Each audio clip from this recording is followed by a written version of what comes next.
Jobs. Stephen Jobs, the co-founder of Apple Inc., was born on February 24, 1955, in San Francisco, California. His parents were two university students, Joanne Schiebel and Abdul Fattah Jandali, who left him for adoption. Stephen was adopted by Paul and Clara Jobs. The family moved to Mountain View, California, which later came to be known as Silicon Valley. At a young age, Jobs became familiar with the world of mechanics. He worked with his father in the family garage, who encouraged him to experiment with electronics. With time, Jobs gained confidence and preferred to do things by himself. He rebuilt radios and televisions. This kick-started his love for electronics and gadgets. As he grew up, he struggled with formal education. Jobs attended a local school in California, but he never really enjoyed it. He was so intelligent that the school wanted to promote him to high school, but his parents denied.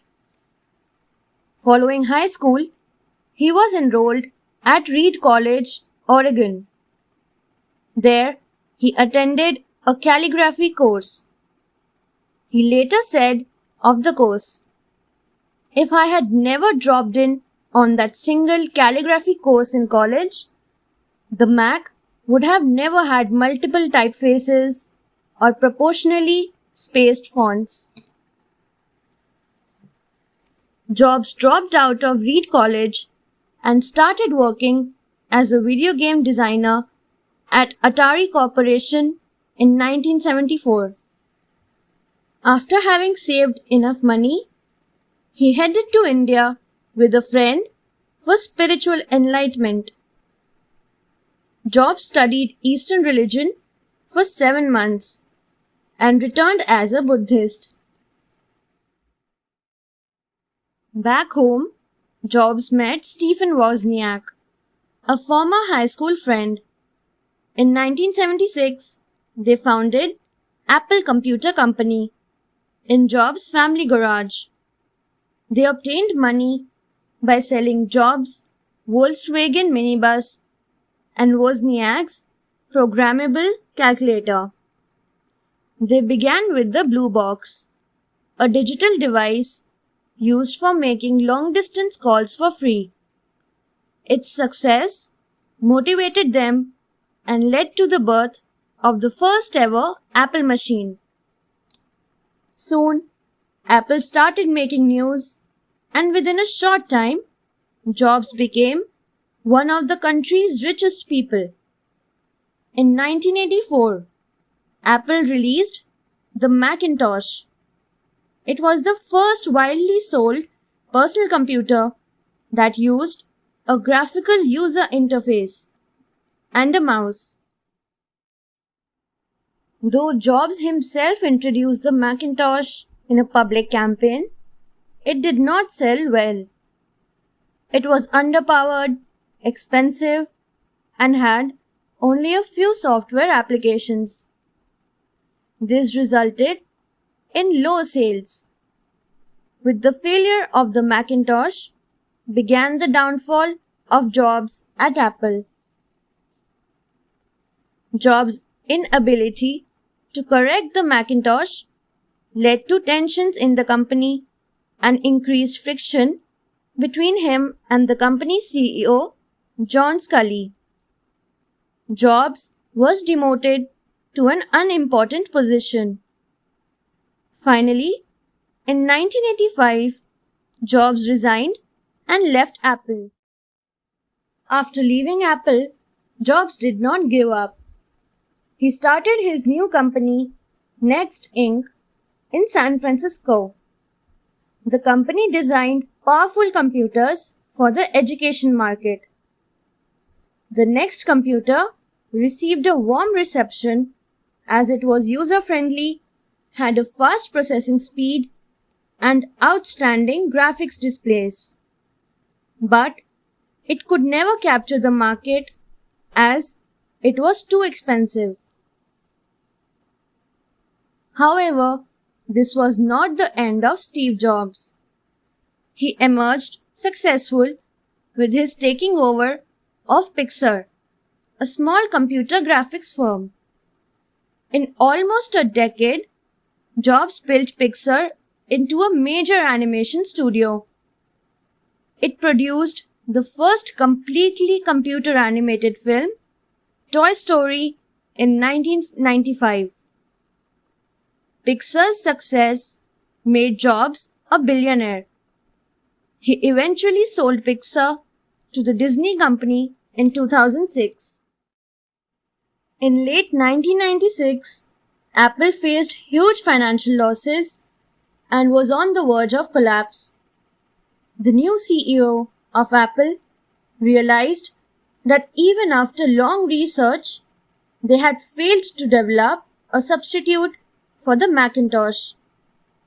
He bought Next and brought Jobs back to Apple as an interim chief executive. Under Jobs' guidance, Apple moved in a new direction.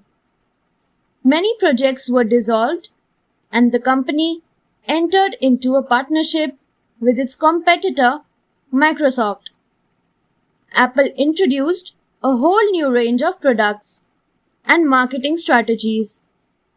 It now started selling its computers directly to users over the internet and by telephone. The Apple stores gained huge popularity. In 1998, Jobs released the iMac, an egg-shaped one-piece computer. It featured high-speed computing at a low price. By the end of the year, the iMac was the world's highest-selling personal computer. In the following year, he unveiled iBook. Apple soon started making profits. In January 2000, Jobs disclosed the company's new internet strategy, which incorporated a cluster of internet-based applications for the Macintosh only. Subsequently, Jobs became the permanent CEO of Apple. Being a true computer visionary, Jobs started reinventing Apple for the 21st century. He translated his ideas into innovative products. In 2001, Apple entered into the world of music with iPod, iTunes Digital Music Software, and iTunes Store. It was an instant hit, and the company grew by leaps and bounds. In 2007, Jobs started mobile phone business with the launch of iPhone, and the rest is history. With its touchscreen, own mobile browser, inbuilt iPod, the iPhone revolutionized the world of cellular devices. In the following years, he worked on the improvised versions of the iPhone. In 2010, he introduced the iPad, a new style of tablet computers. Under Jobs, Apple gained back its lost reputation through revolutionary technology. Jobs married Laureen Powell on March 18, 1991. The couple was blessed with a son and 2 daughters. Everything was well, but suddenly his life shattered. In 2003, he was diagnosed with pancreatic cancer. He denied surgery and tried alternative medicines for many months. After a few years, when he could no longer work, he resigned from Apple. On October 5, 2011, he suffered a cardiac arrest in Palo Alto, California. Therefore, the governor of California declared October 16 as Steve Jobs Day. Thanks for watching.